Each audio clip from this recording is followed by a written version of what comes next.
ఒక చరిత్ర. Steel plant అనేది ఒక చరిత్ర ఆంధ్రప్రదేశ్కి. ఆనాడు ఆ ఉమ్మడి ఆంధ్రప్రదేశ్ కానివ్వండి, లేదా ఈనాడు సపరేట్ ఆంధ్రప్రదేశ్ కానివ్వండి, అదొక చరిత్ర. ఆ ఉద్యమ ఆ విశాఖ హక్కు ఆంధ్రుల హక్కు అని ఆ ఉద్యమంలో అనేక మంది నాయకులు ఎదిగిన చరిత్ర. నేను ఒక సందర్భంలో వెంకయ్యనాయుడు గారు కూడా అనేక సందర్భాల్లో మాట్లాడిన సందర్భాన్ని కూడా మీకు కోట్ చేస్తున్నా.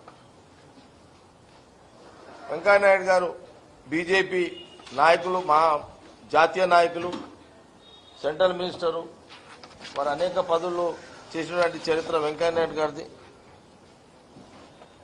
కొన్ని సందర్భాల్లో నేను సభలలో వెంకయ్యనాయుడు గారు కూడా మాట్లాడుతుంటే, మేము ఆ రోజుల విశాఖ హక్కు ఆంధ్రుల హక్కు అని పోరాటం చేసినటువంటి సందర్భాలు కూడా వెంకయ్యనాయుడు గారు బీజేపీ నాయకులు, ఇప్పుడు మాజీ ఉపరాష్ట్రపతి, వారు కూడా కోట్ చేసిన సందర్భాన్ని కూడా కోట్ చేస్తున్నారు. ముఖ్యంగా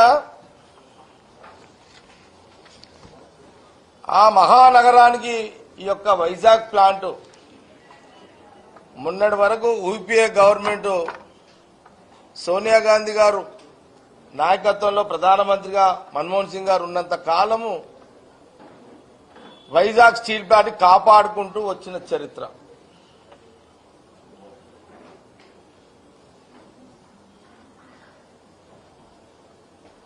కొంత నష్టాలున్నా కూడా యూపీఏ గవర్నమెంట్, కాంగ్రెస్ ప్రభుత్వము ఆ నష్టాలను భర్తీ చేసుకుంటూ ఆ విశాఖ స్టీల్ కాపాడి అక్కడ కార్మికులను, ఆ ప్రాపర్టీని, ఇది ప్రజల ప్రాపర్టీగా మరి కాంగ్రెస్ గవర్నమెంట్ కాపాడుకుంటూ వచ్చింది.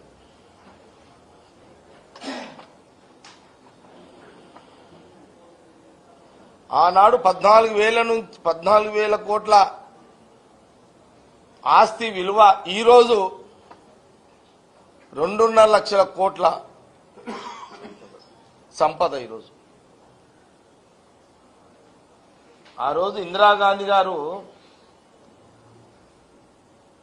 ఆంధ్రప్రదేశ్కి విశాఖ స్టీల్ ఆస్తి 14,000 కోట్లయితే ఈరోజు ప్రజెంట్ దాని ఆ యొక్క విశాఖ స్టీల్ ప్రాపర్టీ, ప్రజల ఆస్తి, దాని యొక్క విలువ ఈరోజు 2.5 లక్షల కోట్ల ఆస్తి. ఈరోజు దాని మీద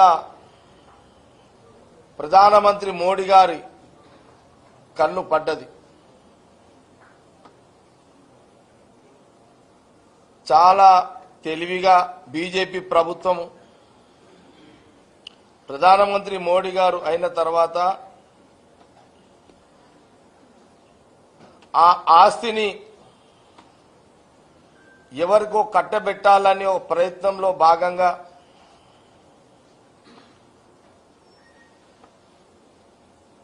ఒక దురుద్దేశంతో వైజాగ్ స్టీల్ ప్లాంట్ ఆంధ్రుల ఆస్తిని, ఆంధ్ర ప్రజల ఆస్తిని కొంత దాన్ని ఎవరికో కట్టబెట్టాలని ఒక ప్రయత్నం